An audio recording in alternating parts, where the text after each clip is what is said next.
আল্লাহ নবীজিকে যে কারণে ধমক দিলেন, মুসা আলাইহিস সালাম মাত্র 40 দিন তাদের সম্প্রদায়ের মধ্যে ছিল না, এর ভিতরে তারা কি ঘটনা ঘটালো? মাত্র 40 দিন, অথচ তাদের মধ্যে তখনও হারুন আলাইহিস সালাম উপস্থিত। অর্থাৎ দুইজন নবীর মধ্যে একজন নবী 40 দিনের জন্য সফরে গেছেন, আর একজন উপস্থিত ছিল। তা থাকা সত্ত্বেও তারা নবীর আদেশ অমান্য করলো আরেকজন নবী উপস্থিত থাকা অবস্থায়। আল্লাহ নবীকে ধমক দিয়ে বললেন যে নবী যদি নিজের কাছ থেকে কিছু বানাই বলতো। এদিকে ফোরকানের 30-এ মাহজুর মানে রসুল কিয়ামতের দিনে আমাদের জন্য সুপারিশ করব, এটা আমরা মুখে শুনতে পাই, অথচ কোরআনে উল্লেখ আছে সূরা ফোরকানের 30 নম্বর আয়াতে রসুল অভিযোগ করব আমাদের সম্পর্কে সকল মানুষের বিরুদ্ধে।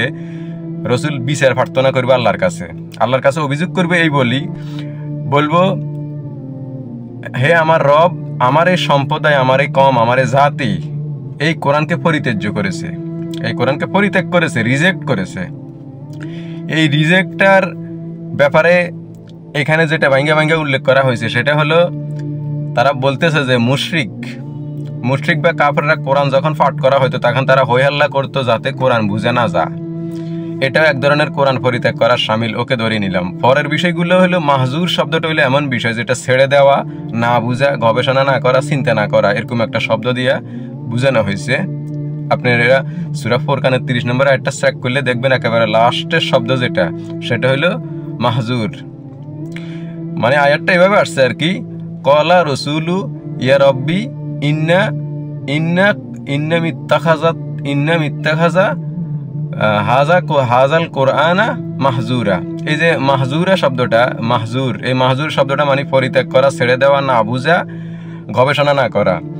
তাহলে এখানে যারা অনুবাদ করছে তারাও এখানে ভেঙ্গে ভেঙ্গে উল্লেখ করছে যে যারা কোরআন বুঝে না, বুঝার চেষ্টা করে না, অথবা না বুঝে পড়ে, অথবা এটার সম্পর্কে আমল না করা, এটাকে পূর্ণাঙ্গভাবে না মানা, সকল বিষয়ে কোরআন পরিত্যাগ করা। তো যেই ব্যক্তি কোরআন পরিত্যাগ করলো তার বিরুদ্ধে রসুল সাক্ষী দিব মানে অভিযোগ করবে যে হে আমার রব, এই জাতি এরা আমার কোরআনকে, আপনার এই কোরআনকে পরিত্যাজ্য গণ্য করেছে, মানে এটাকে স্বীকার করতো না।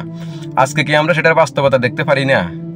ধরেন সূরা হাক্কার মধ্যে আল্লাহ নবীকে কি বলছে, সে যদি আমার সম্পর্কে কোনো কথা বানাই বলতো বা আমার নামে কোনো কথা নিজের বলি চালাই দিত, তাহলে আমি তার ডাইন হাত চেপে ধরতাম, শক্তভাবে ডাইন হাতকে চেপে ধরতাম এবং কণ্ঠনালী কেটে ফেলে দিতাম। অথবা তোমাদের মধ্যে এমন কেউ ছিল না, কেউ কি ছিল যে তাকে আমার হাত থেকে রক্ষা করবে? তো এত বড় ধমক একজন নবীকে আল্লাহ কেন দিবেন? যাতে তিনি তার কাছে যা ওহী নাজিল করা হয় এর বাহিরে কোনো কিছু প্রচার না করেন, কোনো কিছু মানুষের কাছে দিয়েও না যান, কোনো কিছুর অনুমতি দিয়ে না যান। একইভাবে আমরা বিদায় হজের ভাষণ নামে যে একটা জাতীয় সঙ্গীতের মতো মানুষের মুখে মুখে যে হাদিস শুনতে পাই, রসুল দুইটা জিনিস রেখে গেছে, মানে রসুল বলতেছে আমি তোমাদের কাছে দুইটা জিনিস রেখে গেলাম, একটা হলো আল্লাহর কিতাব আর একটা হলো আমার হাদিস বা সুন্নাহ। এই একসাথে দুইটা কথা, আল্লাহর কিতাব এবং আমার হাদিস বা সুন্নাহ, এই হাদিস তো কোথাও পাইবেন না, একত্রে এই হাদিস বাইর করতে পারবেন না, অথচ মানুষ এটা জানে। হাদিস সম্পর্কে একইভাবে মানুষকে যদি প্রশ্ন করা হয়, ওই মাহজুর শব্দটার মধ্যে আরেকটা হইল যে কোরআন ব্যতীত অন্য কোনো কিতাবকে যদি প্রাধান্য দেওয়া হয়, কোরআন ব্যতীত অন্য কোনো কিতাবকে যদি প্রাধান্য দেওয়া হয় সেটাও কোরআন অস্বীকার করার শামিল, কোরআন পরিত্যাগ করার শামিল। তো এখন প্রশ্ন হইল, যে সমস্ত হাদিসের নবীর নামে অহরহ মিথ্যা কথা বানানো আছে, বর্তমান যুগে প্রায় 40 লক্ষ হাদিসেরও বেশি বর্তমান পৃথিবীতে, তো এই হাদিসগুলো সম্পর্কে যখন তাদেরকে জিজ্ঞেস করা হয় তখন তাদের উত্তর হবে একটাই, গাধা, হাদিস সম্পর্কে নিম্নতম জ্ঞান নাই, হাদিস সংরক্ষণের জ্ঞান নাই, হাদিসের বৈজ্ঞানিক পরীক্ষার জ্ঞান নাই। কত বড় গাধা, সামান্য লেখাপড়া করিয়ে আইসে কোরআন হাদিস নিয়ে কথা বলতো, আহাম্মক, ব্যাককল, ফতবষ্ট। আপনার প্রশ্ন ছিল যে কোরআনের বিরুদ্ধে যায় যে সমস্ত হাদিস, যে সমস্ত কথা কোরআনেও নাই অথচ আমরা সমাজে দেখতে পাইতেছি, এবং এমন তো কিছু আছে যেটা হাদিসেও নাই কিন্তু সমাজে চলে, যেমন এই যে মিলাদ কিয়াম, এই সমস্ত, এই যে ঈদে মিলাদুন্নবী টবি, এই সমস্ত জিনিস মানুষ পালন করে, আবার কেউ বলতেছে এটা হাদিসে নাই। তো কোরআনে তো নাই কিন্তু হাদিসে নাই, তো এগুলো সম্পর্কেও জিজ্ঞেস করলেও আপনার প্রশ্ন ছিল কি, এটা কোরআনে নাই, হাদিসে নাই, অথবা এটা কোরআনে নাই, একটা বিষয়ে প্রশ্ন করছেন আর উত্তর পাইছেন আপনি গাধা, আপনার জ্ঞান নাই, সামান্য লেখাপড়া করি, এই এই এই। এটা হলো তাদের, আপনার প্রশ্ন করলেন একটা, এটা হলো তাদের প্রশ্নের উত্তর। তো এখন প্রশ্ন হইল যে কিতাবে আল্লাহর কিতাবের বাইরে, কোরআনের বাইরে অন্য কোনো কিতাবকে যদি প্রাধান্য দেওয়া, কোরআনকে অস্বীকার করার শামিল হয়, তো বর্তমান যুগের এই যে হুজুর শরীফগুলা, আবু দাউদ, তিরমিজি, বুখারী, মুসলিমকে তো অনেকে এমনে বলে মুত্তাফাকুন আলাইহি, মানে অনেক আলেম এমন বলে কলা রাসূলুল্লাহ, লাস্ট রেফারেন্স কি মুত্তাফাকুন আলাইহি, মানে বুখারী মুসলিমে আছে, বস চ্যাপ্টার ক্লোজ, আর কোনো কথা নাই, আপিল বন্ধ, আর আপিলও করা যাবে না। বুখারী মুসলিমে আছে মানে একবারে বিচার শেষ, আর কারো কথা কোনো চলবে না, এখানে আছে মানে চূড়ান্ত ফাইনাল, এর উপর আর কোনো সত্য নাই। কি গ্যারান্টি তারা দেয়? বুখারী সাহেব বৈজ্ঞানিক পদ্ধতিতে কোরআন হাদিস সংরক্ষণ করছেন, উনি স্বপ্নে দেখছেন, উনি সালাত আদায় করি মানে নামাজ পড়ি ধ্যানের মাধ্যমে এগুলা করছেন, ওনারা এই অনুমতিটা কি আল্লাহ দিছে? প্রশ্ন হইল কিয়ামতের দিনে এই যে কোরআন পরিত্যাগ করা সম্পর্কে যদি আল্লাহ জিজ্ঞেস করে, আমি তোমাদেরকে যে নেয়ামত দিয়েছি সেই নেয়ামত অনুযায়ী তোমরা কি করছো? আমরা কমু আল্লাহ আমরা তো তাহাজ্জুদ নামাজ পড়ছি, আগুয়াবিনের নামাজ পড়ছি, সবে বরাত তো সারা রাইতে জাগন ছিলাম, তারপরে মিলাদ পড়াইছি, কোরবানে গরু কাটছি, কত কিছু না আল্লাহ করলাম। তো আল্লাহ কইব এরি কই পাইছো তোমরা? আমরা কমু আমরা হুজুর শরীফ আর বুখারী শরীফে পাইছি। তা আল্লাহ কইব হু হি বুখারী, বুখারী কি? আমি তো কিছু চিনি না। অত কইব মা নাজ্জালা, আমি কি তা নাজিল করছি বা নাজিল করেছি তোমাদের কাছে প্রমাণ দিছি? কি নাজিল করছি তোমাদের কাছে? বুখারীকে। তা আল্লাহ তো চিনবই না, আপনি কার পরিচয় দেন? নবীকে যেখানে দমক দিতেছে, তুমি আমার নামে কোনো কিছু বানাই বইলো না বা বাড়তি বইলো না, তাহলে পরিণাম কি হবে তা তো বইলাই দিছি। তো সেইখানে নবীর বাইরে আইসা, অবশ্যই এটা নবীর ওয়ারিস, তো ওরা নবীর অবর্তমানে বারপ্রাপ্ত নবী, এই কারণে তাদের এই ক্ষমতাগুলো আছে। এখন কথা হইলো কোরআনটা নিয়ে আল্লাহ চিন্তা করার কথা বলছে কেন? কারণ চিন্তা গবেষণা যদি না করে, তাহলে যার যার অবস্থান থেকে চিন্তা গবেষণা না করলে মানুষ আগাইতে পারে না। দুনিয়াতে এখন পর্যন্ত যেটা দেখতেছি আমরা, যে প্রযুক্তির উন্নয়ন একেবারে শুরু থেকে, দেখেন চিন্তা গবেষণা না করলে এই ডেভেলপগুলো হয় না। চিন্তা গবেষণা করলে দেশ, সমাজ, রাষ্ট্র, পৃথিবী, মানুষের এগুলা উন্নয়ন হয়, গবেষণা হয়, মানুষের জ্ঞানের পরিধি বাড়ে, মানুষের চলাফেরার সুগম পথ তৈরি হয়। এই কারণেই গবেষণার অনেক জরুরি। এখন দেখেন এই যে বিমান তৈরি না হলে অ্যাভেলেবল কিন্তু আপনার ফরেন ট্যুর অনেক কঠিন হইতো, যদি আগের যুগের মতো গোড়ায় থাকতো, মানুষ হাইটা চলে যাইতো। তাইলে এই যে বিমান আবিষ্কার, গাড়ি আবিষ্কার, ট্রেন আবিষ্কার, রকেট আবিষ্কার, এগুলো কিন্তু আপনার গবেষণা ছাড়া হয় না, চিন্তা ছাড়া হয় না। তো চিন্তা তো আল্লাহ আমাদের উপকারের জন্য করার কথা বলছে, কিন্তু আমরা তো চিন্তা করি না কেন?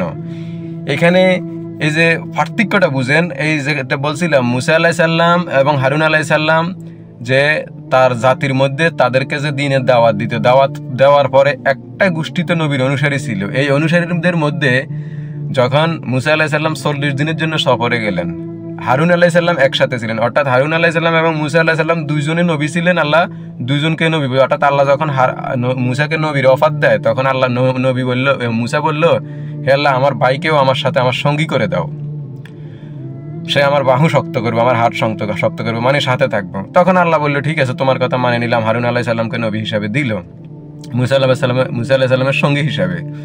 তারপর কোনো এক সময় মুসা আলাইহিস সালাম হারুন আলাইহিস সালামকে রাইখা গেলে যে তুমি এদের কাছে থাকো, আমি সফরে যাই। এটা আমার কথা বলতেছি, কিন্তু মুসা আলাইহিস সালাম যে সফরে গেছে এটা অবশ্যই কোরআনে আছে।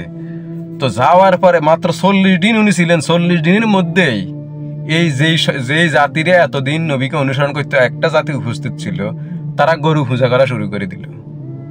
মাত্র 40 দিন ছিল না, মানে ধরে নিলাম দুইজন নবীর মধ্যে কিছু পার্থক্য আছে। মুসা আলাইহিস সালাম সিনিয়র, হারুন আলাইহিস সালাম নতুন। তো সিনিয়র নবী এখানে না থাকার কারণে 40 দিনের ব্যবধানে তারা আবার আগের জায়গায় ফিরে গেছে, আপনার গরু পূজা শুরু করছে। আর আমাদের অবস্থা দেখেন, মুহাম্মদ সাল্লাল্লাহু আলাইহি সাল্লাম এন্তেকালের পরে 250 বছর, 400 বছর অনেকে এরকমই বলে, ওইখানে 40 দিন, এখানে 100 বছরও যদি ধরি, এই 100 বছরের ব্যবধানে দেখেন কিভাবে একটা হাদিস সংরক্ষণ যতভাবেই হোক, কিভাবে এটা 100% পিউরিফাই হইতে পারে। আর আপনারাও বলেন যে হাদিস 100% পিউরিফাই না, মানে এটার মধ্যে জাল জয়ফ আছে। তো যেখানে জাল জয়ফ থাকবো সেইখানে আমি ভেজালটা নিতে যাবো কেন? এখন প্রশ্ন হইলো, হাদিস ছাড়া তো সম্পূর্ণভাবে আপনি করতে পারবেন না। কে বলছে? কোরআন বলতেছে এমন কিছু নাই যা আমি এই কিতাবে বর্ণনা করি নাই। তার মানে কোরআনে যা কিছু আছে তাই সব, আল্লাহ যা দিছে তাই। বাড়তি জিনিস আমাদের ফেসানোর দরকারটা কি? হাদিস ছাড়া নামাজ পড়বেন কেমনে? হাদিস ছাড়া নবী নামাজ পড়ছে কেমনে? এখন নবী নামাজ পড়ছে কেমনে আপনি কি এটা দেখছেন? আরো মজার কথা হইলো, এই যে নামাজ নিয়ে যে তর্ক বিতর্ক চলে, নবীজির 23 বছরের মানে 23 বছরের নবুয়তের মধ্যে যদি হিসাব করা হয়, 23 বছরে প্রায় 1200 থেকে 1300 জুমার খুতবা তিনি পাইছেন, জুমার খুতবা পাইছেন। এই জুমার নামাজ সম্পর্ক হাদিসে একটা হাদিস থেকে বর্ণনা দিতে পারবেন না। আর একটা বড় প্রশ্ন হইল, জুমার দিনে শত শত লক্ষ লক্ষ হাজার হাজার সাহাবি একত্রে নবীর সাথে নামাজ পড়তেন। যদি আমরা ধরি যে জুমার নামাজের প্রচলিত নামাজের কথা যদি বলি, তো এই এত লক্ষ লক্ষ হাদিসের মধ্যে, এত লক্ষ লক্ষ সাহাবির মধ্যে কেউ কি দেখে নাই নবী কিভাবে নামাজ পড়তেন, কোথায় দাঁড়াইতেন, কোথায় হাত বাঁধতেন, কি রুকু করতেন, কি পড়তেন, কেউ দেখে নাই। আশ্চর্যের বিষয় হলো এত লক্ষ লক্ষ সাহাবি উপস্থিত থাকা সত্ত্বেও একটা হাদিস জুমার নামাজ সম্পর্কে পূর্ণাঙ্গ পাইবেন না, যে নবীজি এইভাবে নামাজ পড়ছে, এইভাবে রুকু করছে, এইভাবে সেজদা করছে, এইভাবে হাত বাঁধছে, এখানে করছে, রেফালিয়া দেন করছে, অথবা করে নাই, বা জোরে আমিন বলছে, বা বলে নাই। কোনো একটা ক্লিয়ার রেফারেন্স পাইবেন না। পাইবেন কি সুডা সুডা। কে বলবো নবীজি জুমার দিনে খুতবা দিছে, হাতে লাড়ি ছিল, উসা মিম্বারে দাঁড়াইছে। কেউ বলবো এই সময় আসছে, উনি ঠেলে ঢুকছে, মানে বিভিন্ন সিঁটা ছটা, কিন্তু মূল বিষয় পাইবেন না। তো দেখেন পাইবেন কিভাবে? কারণ যেটা ওরা দেখে নাই, করে নাই, সেটা পাইবেন কেমনে? আল্লাহ বলতেছে সালাত কায়েম করে, আল্লাহর সাথে কানেক্টেড হও। আমরা বানাই দিছি মসজিদে যাইয়া মানুষের সাথে দাঁড়াই যাও।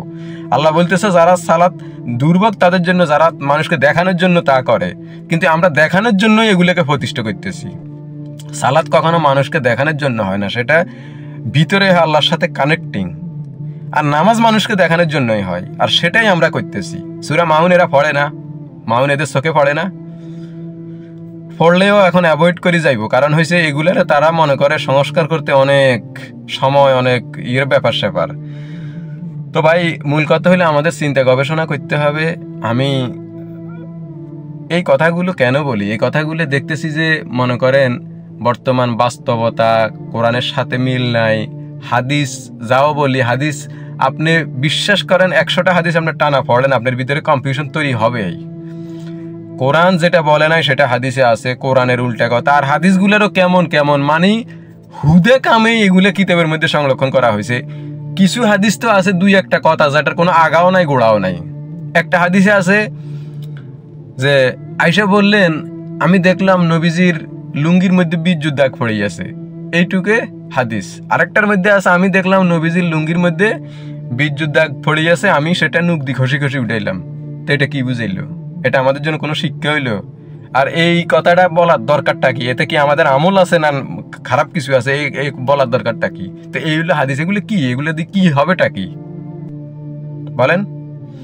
40 বছর বুখারী পড়া সূরা কাউসারের অনুবাদ করতে দিলে পারে না, সূরা কাউসারের অর্থ বলতে পারে না, সূরা ফাতিহার অর্থ দিলে পারবে না। তারাই এই দেশে বড় বড় আপনার মুহাদ্দিস, শাইখুল হাদিস। কথায় কথায় বললে মানুষের, ওই কিছু মানুষ তো আছে ম্যান অফ দ্য আন্ডারগ্রাউন্ড, যারা এভারেজ মানুষ আর কি, তারা প্রশ্ন করে তারা এত বড় বড় আলেম ওলামা, তারা লেখাপড়া করছে, তারা কি জানে না? খালি এরাই জানে এত কিছু। এরা কি না জানে ভুল করে আইছে? তাহলে তারা ভুল করলো কেন? এটা হইলো ওই যে কোরআনের ওই প্রশ্নের মতো আর কি, মানে গাদার মতো। গাদার গাড়ে ভয় দিলে সে খালি টাইনতে থাকে, কিন্তু সে জানে না সে কি চেঁচাচ্ছে। এগুলো গাদার প্রশ্ন। এই আলেম ওলামাদেরকে কিনা মাথায় তুলে যে রাখতেছেন, এই আলেম ওলামা সম্পর্কে, আলেম ওলামাদের তো আমার বিদ্বেষ না, বিদ্বেষটা হলে তাদের ভুল প্রচারের কারণে। তারা ভুল থেকে বাইরে সঠিকের মধ্যে আসতে হবে, তারা কোরআন দিয়া প্রচার করতে হবে। আল্লাহ বলতেছে অবশ্যই তুমি কোরআন দিয়া মানুষকে উপদেশ দাও। কোরআন দিয়া যারা দিন কায়েম করে না, দিন প্রচার করে না, তারা কাফের। যারা কোরআন দিয়া কোনো সমস্যার সমাধান করে না, তারা কাফের, তারা কোরআন মানেই না। তো হাদিস মানে লাভ কি কোরআন ছাইরা দিয়া? তো এই আলেম সম্পর্কে কোরআনে কেন আল্লাহ বললো সূরা তওবার মধ্যে যে আলেম ওলামা এবং ফির মুর্শিদ এদের মধ্যে অনেকেই, অধিকাংশই মানুষের সম্পদ অন্যায়ভাবে ভক্ষণ করে? কেন বলছে? আবার এই সূরা তওবারে আরেক পরের আয়াতে বা কয়েকটা আয়াত পরে বলতেছে যে তারা তাদের আলেম ওলামা ও সংসার বিরাদী পীর মুর্শিদদেরকে রব রূপে গ্রহণ করে। পীর মুরিদরা একসময় আমাদের রব হয়ে যা। কেন? এগুলো কি কখনো পড়ে দেখছেন? না, কারণ সূরা ফাতিহাটা মুখস্থ করছেন, আর কুলহাল্লা সূরা অথবা ইন্না তয়না ঠেলি ঠুলি অনেক মুখস্থ করছেন। তো ওই নামাজে গেলে আপনি করে এই তাবিজ দিয়ে দিছে, এটা পড়বেন প্রথম তাবিজ আলহামদু, দ্বিতীয় তাবিজ এটা এমনি পরে, তারপর রুকু সেজদা করে সালাম ফিরিয়ে দিবেন, বাস 7 খুন মাপ, যা করবেন গুনাহ মাপ। এই সমস্ত তাবিজ দিয়ে দিলে তো আমরা কেমনে করবো? এই সমস্ত তাবিজে তো আমাদেরকে ভুল থেকে ফিরাইব না।